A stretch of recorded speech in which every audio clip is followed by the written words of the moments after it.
கிறிஸ்துக்கள் அன்பான தேவனுடைய பிள்ளைகளே, ஆண்டவரும் உலக இரட்சகருமான இயேசு கிறிஸ்துவின் ஏற்ற நாமத்தினாலே உங்கள் எல்லாரையும் வாழ்த்தி ஆசீர்வதிக்கிறேன். இந்த மே மாதம் 10ஆம் தேதி மங்கள வார்த்தை நிகழ்ச்சி மூலமாக உங்கள் எல்லாரையும் நேரடியாக உங்கள் வீடுகளில் சந்திக்கிறது எனக்கு ரொம்ப சந்தோஷம். கர்த்தர் உங்களை ஆசீர்வதிப்பாராக. இன்றைக்கு நாம் எல்லாம் அறிந்திருக்கிறபடி உலகமே அன்னையர் தினம், மதர்ஸ் டேயை கொண்டாடி கொண்டிருக்கிற இந்த நேரத்தில் நம்முடைய தாய்மார்களையும் ஒரு விஷயம் நினைத்து பார்க்கும்படி இயேசுவின் நாமத்தினாலே நான் உங்களை அன்போடு கேட்டுக்கொள்கிறேன். என்னுடைய தாயாரை நான் நினைத்து பார்க்கிறேன். எங்கள் அம்மாவுக்கு 90 வயசு. ஆண்டவருடைய பெரிய கிருபையினால் அவருடைய ஜெபங்கள் எங்களுடைய வாழ்க்கையிலே, ஊழியத்திலே, எங்கள் குடும்பத்தில் மிகவும் ஆசீர்வாதமாக இருந்து கொண்டிருக்கிறதை நினைத்து ஆண்டவருக்கு நன்றி செலுத்துகிறேன். எங்கள் அம்மா பேர் ரோசம்மாள். நீங்கள் எழுதி வச்சு ஜெபம் பண்ணிக்கிங்க, சரியா? நல்ல தாயாரை எங்கள் ஆண்டவர் எனக்கு கொடுத்ததற்காக, எங்கள் குடும்பத்திற்கு கொடுத்ததற்காக நான் ஆண்டவருக்கு நன்றி கடமைப்பட்டிருக்கிறேன். ஜெபிச்சுக்கிட்டே இருப்பாங்க. நிகழ்ச்சியை பார்க்கிற தேவனுடைய பிள்ளைகளே, உங்களுடைய தாய்மார்களும் நல்ல ஜெபிக்கிற தாய்மார்களாக இருப்பார்களாகன்னு அவர்கள் மேலே ஒரு ஜெப ஆவியை வைத்து ஆசீர்வதிக்கிறேன். அதே போல் என்னுடைய பிள்ளைகளுக்கு ஒரு நல்ல தாயாக என்னுடைய மனைவி இருக்கிறார்கள். ஸோ என்னுடைய மனைவிக்காக நான் ஆண்டவருக்கு நன்றி செலுத்துகிறேன். 3 பிள்ளைகளை பெற்றெடுத்து ஒரு நல்ல தாயாக இருந்து அந்த பிள்ளைகளை அழகான விதத்தில் வளர்த்து ஆளாக்கினதற்காக ஆண்டவருக்கு நன்றி செலுத்துகிறேன். இப்படி ஒரு நல்ல குணசாலியான ஸ்திரியை தந்ததற்காக ஆண்டவருக்கு நன்றி செலுத்துகிறேன். என்னுடைய மனைவிக்கும் இயேசுவின் நாமத்தினாலே வாழ்த்துதலை சொல்லிக் கொள்கிறேன். அது மட்டுமல்ல, என்னுடைய பிள்ளைகள், அன்பு மகன் டெரில் மேரேஜ் ஆகி என்னுடைய மனைவி டாக்டர் பவ்யா டெரில் ஸ்டீஃபன் அவர்கள் 2 பிள்ளைகளை பெற்றெடுத்திருக்கிறார்கள். எங்கள் வீட்டில் அடுத்த ஒரு தாய், என்னுடைய மருமகள் பவ்யாவுக்காக நான் ஆண்டவரை துதிக்கிறேன். கர்த்தர் கொடுத்த ஒரு பெரிய பாக்கியமான செல்வம் எங்கள் வீட்டிற்கு. நல்ல ஊழியம் செய்கிற மகள். அவள் மருத்துவத்துறையிலே படித்திருந்தாலும் ஆண்டவருடைய ஊழியத்தை செய்வதை விரும்பி செய்து கொண்டிருக்கிறார்கள். ஸோ ஆண்டவருக்கு நன்றி செலுத்துகிறேன். அடுத்தபடியாக என்னுடைய மகள் ஸ்டெஃபி, அவங்க ஒரு தாயாக இருக்காங்க. ஸோ அதற்காக நான் ஆண்டவருக்கு நன்றி செலுத்துகிறேன். அவர்களுக்கு ஒரு நல்ல ஆண் பிள்ளையை கொடுத்திருக்கிறார். மருமகளுக்கு 2 பெண் குழந்தைகள். இப்படியாக எங்கள் குடும்பத்தை கர்த்தர் ஆசீர்வதித்து, எங்கள் வீட்டிலேயே பார்த்தா எங்கள் அம்மா, என்னுடைய மனைவி, என்னுடைய மருமகள், என்னுடைய மகள் அப்படின்னு எங்கள் வீட்டிலே 4 தாய்மார்கள் இருக்கிறதை நான் நினைத்து கர்த்தருக்கு நன்றி செலுத்துகிறேன். உங்கள் குடும்பத்திலும் இந்த ஆசீர்வாதங்கள் தங்குவதாக ஆசீர்வதித்து ஜெபிக்கிறேன். சரி, இன்னைக்கு இந்த அன்னையர் தினத்தன்று நமக்கு ஆண்டவர் என்ன மங்கள வார்த்தை சொல்றாரு? ஏசாயா 66:13 இப்படியாய் சொல்லுகிறது: ஒருவனை அவன் தாய் தேற்றுவது போல நான் உங்களை தேற்றுவேன். தாயினுடைய அன்பை நீங்க யோசித்து பார்த்தீங்கன்னா, தன்னுடைய இரத்தத்தையே பாலாக தன்னுடைய குழந்தைக்கு கொடுத்து அந்த பிள்ளைகளை புஷ்டியும் செழுமையுமாய் வளர்க்கிறதை நாம் பார்க்கிறோம். நீங்கள் பார்த்தீங்கன்னா நல்லா தெரியும், எவ்வளவுக்கு அவ்வளவு தாய்ப்பால் அதிகமாக பிள்ளைங்க குடிக்கிறாங்களோ அவ்வளவுக்கு அவ்வளவு பின்காலங்களிலே அந்த பிள்ளைகளுக்கு ஆரோக்கியம் நல்லா இருக்குன்னு சொல்லிட்டு மருத்துவர்கள் சொல்லுகிறதையும் சயின்ஸ் விஞ்ஞானம் சொல்லுகிறதையும் நீங்கள் பார்க்க முடியும். ஏன் பசும்பாலை காட்டிலும், எருமைப்பாலை காட்டிலும், ஆட்டுப்பாலை காட்டிலும் தாய்ப்பால் ரொம்ப முக்கியம் அப்படின்னாச்சுன்னா, ஒரு தாயினுடைய இரத்தமே தான் பாலாக அந்த பிள்ளைகளுக்கு போய் சேருகிறது. ஸோ அப்போ அது ஒரு பெரிய ஒரு ஆரோக்கியமான ஒரு காரியம். ஸோ இன்றைக்கி ஆண்டவர் உங்களை பார்த்து சொல்கிறார், ஒருவேளை எனக்கு குழந்தை பிறந்து தாய்ப்பாலே இல்லை, என் பிள்ளைக்கு பால் கொடுக்கணும்னு எனக்கு ஆசை, ஆனால் எனக்கு தாய்ப்பாலே சுரக்க மாட்டேங்குதுன்னு சொன்னீங்கன்னா, இன்றைக்கு கர்த்தர் அந்த அற்புதத்தை உங்களுக்கு செய்வாராகன்னு நான் ஆசீர்வதித்து ஜெபிக்கிறேன். அதுபோல் தாய்மார்களை அன்போடு கேட்டுக்கொள்ளுகிறேன். நல்ல தாராளமாக பிள்ளைகளுக்கு நீங்கள் தாய்ப்பால் கொடுக்கணும். அது ஒரு தாய்மையினுடைய ஒரு முக்கியமான ஆசீர்வாதம் பிள்ளைகளுக்கு அவர்கள் கொடுக்கிறது என்பதை நினைவு கூறுங்க. சரி, இன்னைக்கு ஒரு தாய் தேற்றுவது போல ஆண்டவர் உங்களை தேற்றுவார். ஒரு தாய் எப்படி ஒரு பிள்ளைய கஷ்டமான சூழ்நிலையில் தேற்றுவாளோ அதே போல ஆண்டவர் இன்றைக்கு உங்களை தேற்றுவார். அதுக்காகத்தான் உங்களுக்காக நான் ஒரு தேற்றரவாளனை அனுப்புவேன் என்று இயேசு கிறிஸ்து பரலோகத்துக்கு எழுந்தருளி போகும் பொழுது நமக்கு ஒரு உத்தரவாதம் கொடுத்தார். உங்களுக்காக நான் ஒரு தேற்றரவாளனை அனுப்புவேன். அப்படின்னா, நீங்கள் தேறுதல் இன்றி, ஆறுதல் இன்றி, நிம்மதி இல்லாமல் இருக்கிற நேரத்தில் உங்களை தேற்றுகிற ஒரு தேற்றரவாளனை கர்த்தர் அனுப்புவார். அனுப்பி உங்களை தேற்றுவார். எப்படி தேற்றுவாராம்? ஒரு தாய் தேற்றுவது போல. அப்படின்னா, ஆண்டவர் தேற்றுற அளவுக்கு ஈக்குவலாக ஒரு தாயும் தேற்றுவாள் என்பதை இந்த இடத்துல அழகாப்படும். ஒருவனை அவன் தாய் தேற்றுவது போல நான் உங்களை தேற்றுவேன் என்று சொல்கிறார். அப்படின்னா அந்த அளவுக்கு ஆண்டவர் எப்படி உங்களை தேற்றுவாங்களோ அதே அளவுக்கு உங்கள் தாய் உங்களை தேற்றுவார்கள் என்பதை இந்த இடத்துல நீங்கள் அறிஞ்சுக்கணும். இன்னைக்கு அந்த தாய் உள்ளம் கொண்ட தகப்பனாயிருக்கிற நம் ஆண்டவராகிய இயேசு கிறிஸ்து என்னென்ன காரியத்தில் நீ தேறுதல் இழந்து, ஆறுதல் இழந்து, நிம்மதி இழந்து இருக்கிறியோ அந்த காரியத்தில் ஒரு அற்புதத்தை செய்து உன்னை தேற்றுவார். உங்களுடைய தாய்மார்கள் உங்களுக்கு ஆறுதல் சொல்லி உங்களை தேற்றுவாங்க. தாய்மார்கள் நீங்கள் விரும்புகிற பொருளை வாங்கி கொடுத்து உங்களை தேற்றுவாங்க. தாய்மார்கள் நீங்கள் ஆசைப்பட்டதை உங்களுக்கு வாங்கி கொடுத்து உங்களை தேற்றுவாங்க.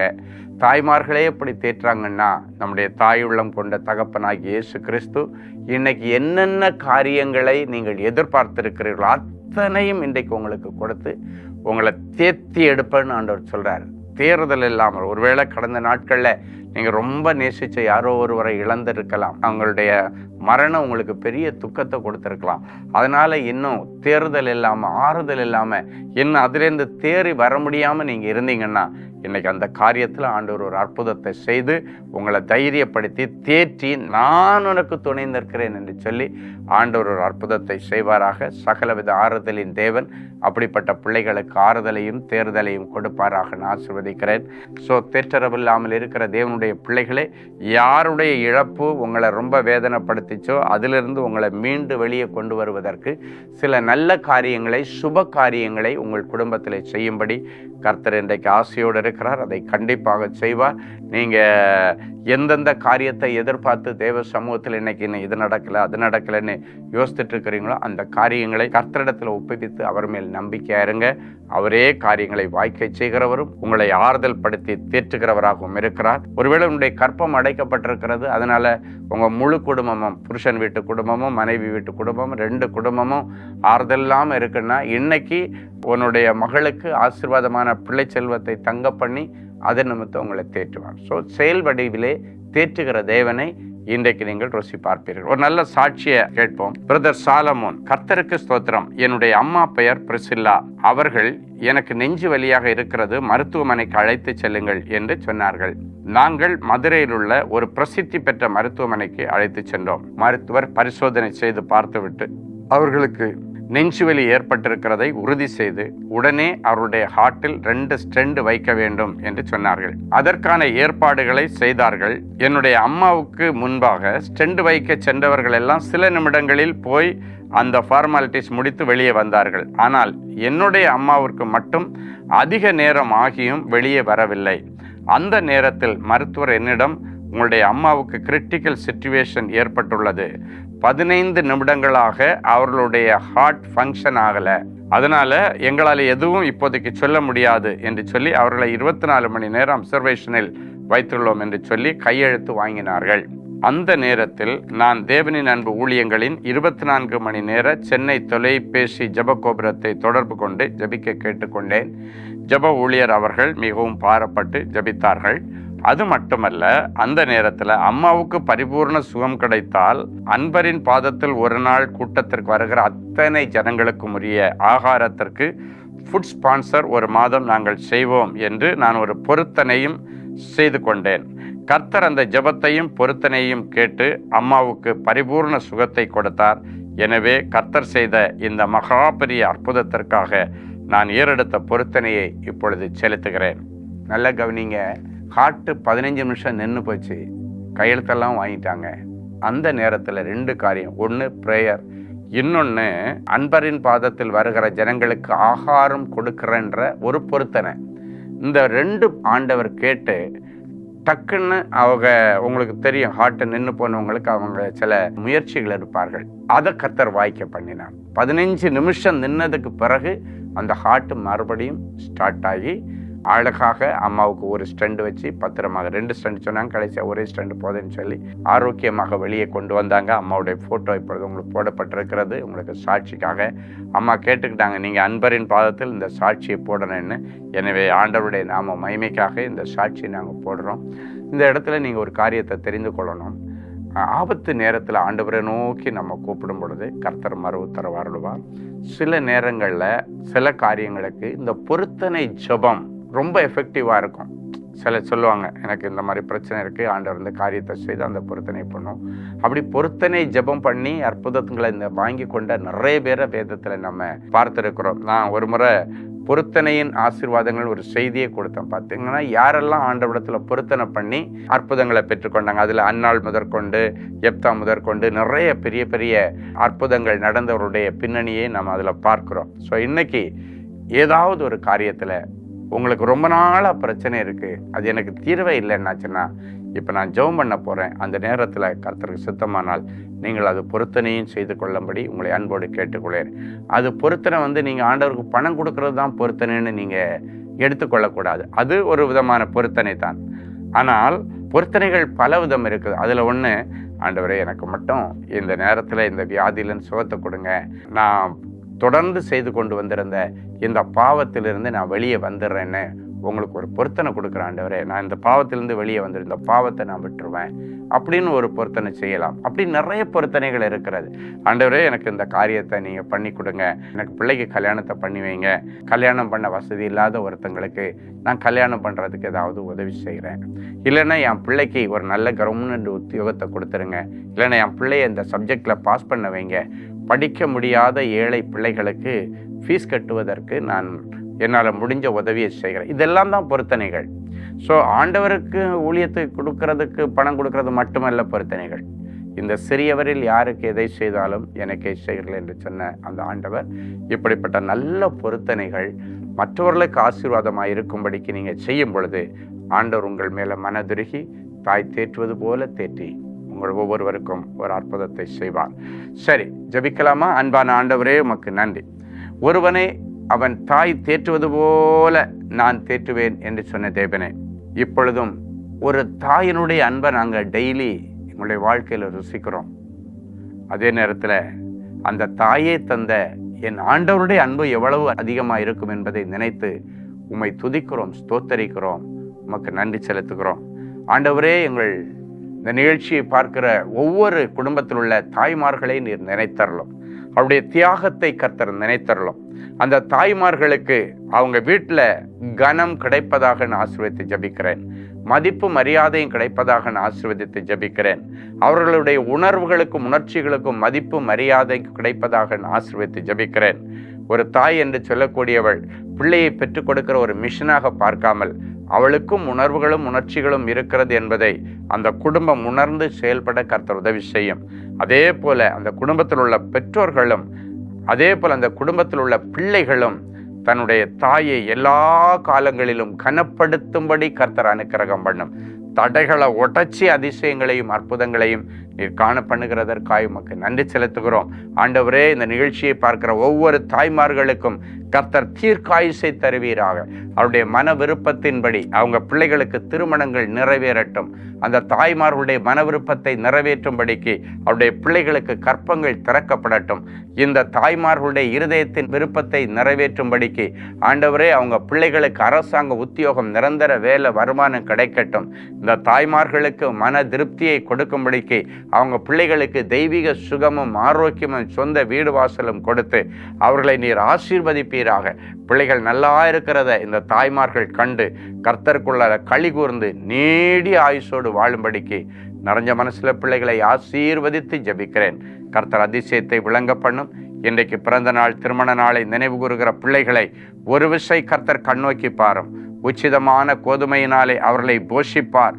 கண்மலையின் தேனினால் உன்னை திருப்தியாக்குவேன் என்கிற இந்த மங்கள வார்த்தை இந்த பிள்ளைகள் ஒவ்வொருவருக்கும் இந்த நிமிஷத்தில் நிறைவேறட்டும்.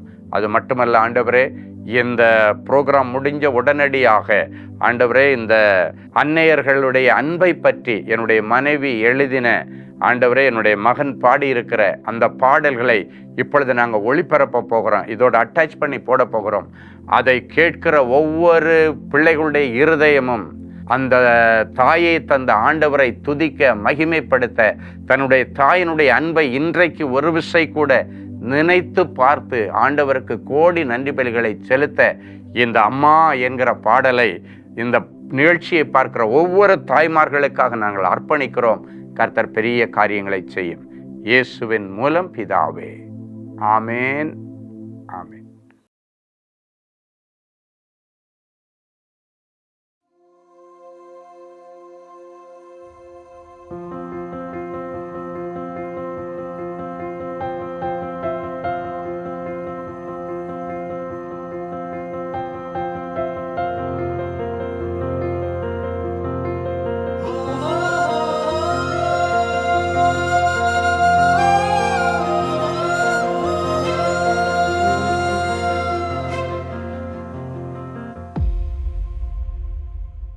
அம்மா என்ற மந்திர சொல்லு 1000 அர்த்தங்களுண்டு. அன்னையினும் அன்பு வைத்து அணைப்பவர் ஆண்டவருண்டு. அம்மா என்ற மந்திர சொல்லு 1000 அர்த்தங்களுண்டு. அன்னையினும் அன்பு வைத்து அணைப்பவர் ஆண்டவருண்டு.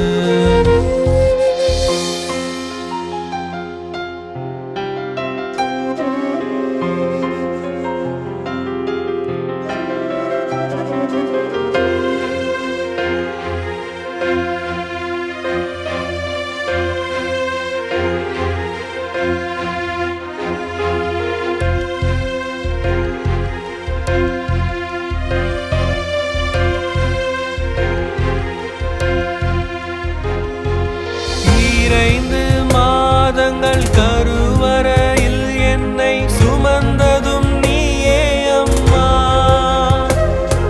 சேதமே அணுகாமல் சேர்த்தணைத்து என்னை காத்ததும் நீயே அம்மா. உன் பாசத்துக்கீடாகுமா, உன் அன்புக்கு இணையேதம்மா. உன் பாசத்துக்கீடாகுமா, உன் அன்புக்கு இணையேதம்மா. அம்மா என்ற மந்திர சொல்லு 1000 அர்த்தங்களுண்டு. அன்னையினும் அன்பு வைத்து அணைப்பவர் ஆண்டவருண்டு.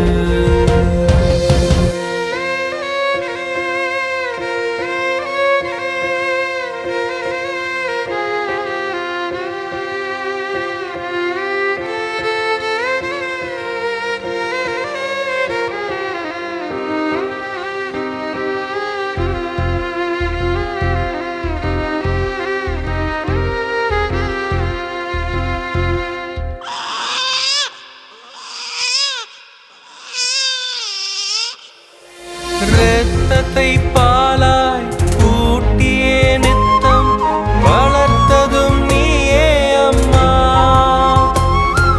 தாலாட்டு பாடி முழங்காலில் வைத்து தூங்கிட செய்தாயம்மா. உன் பாசத்துக்கீடாகுமா, உன் அன்புக்கு இணையேதம்மா. உன் பாசத்துக்கீடாகுமா, உன் அன்புக்கு இணையேதம்மா. அம்மா என்ற மந்திர சொல்லு 1000 அர்த்தங்களுண்டு. அன்னையினும் அன்பு வைத்து அணைப்பவர் ஆண்டவருண்டு.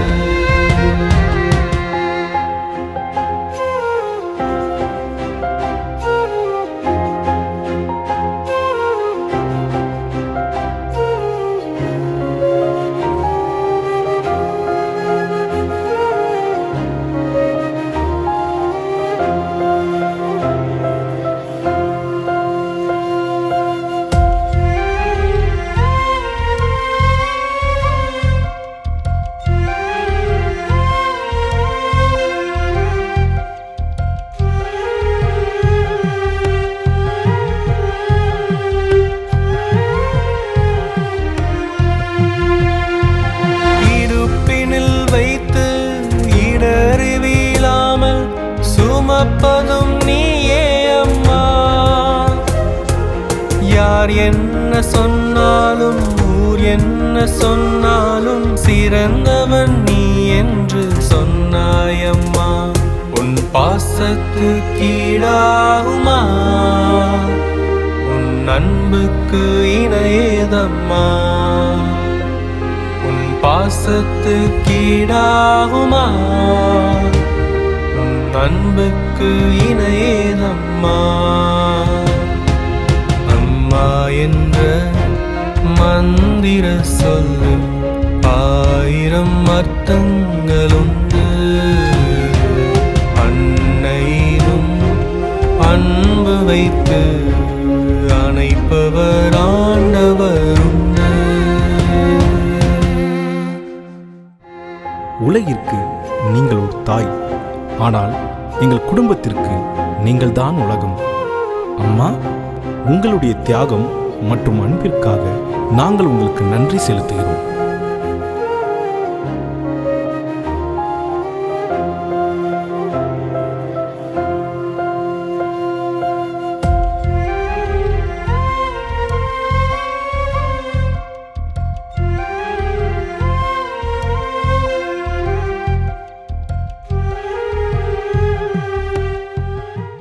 அன்பு தேவனுடைய பிள்ளைகளே, இந்நிகழ்ச்சியின் மூலம் நீங்கள் பெற்றுக்கொண்ட ஆசீர்வாதங்களையும் உங்கள் ஜெப விண்ணப்பங்களையும் அனுப்ப வேண்டிய முகவரி: தேவனின் அன்பு ஊழியங்கள், Vinayak avenue, OMR road, Okkiyam, Thoraipakkam, Chennai 600097. மேலும் 24 மணி நேர ஜெப உதவிக்கு 044-24547-999 மற்றும் 9941950999 என்ற எண்களுக்கு தொடர்பு கொள்ளுங்கள்.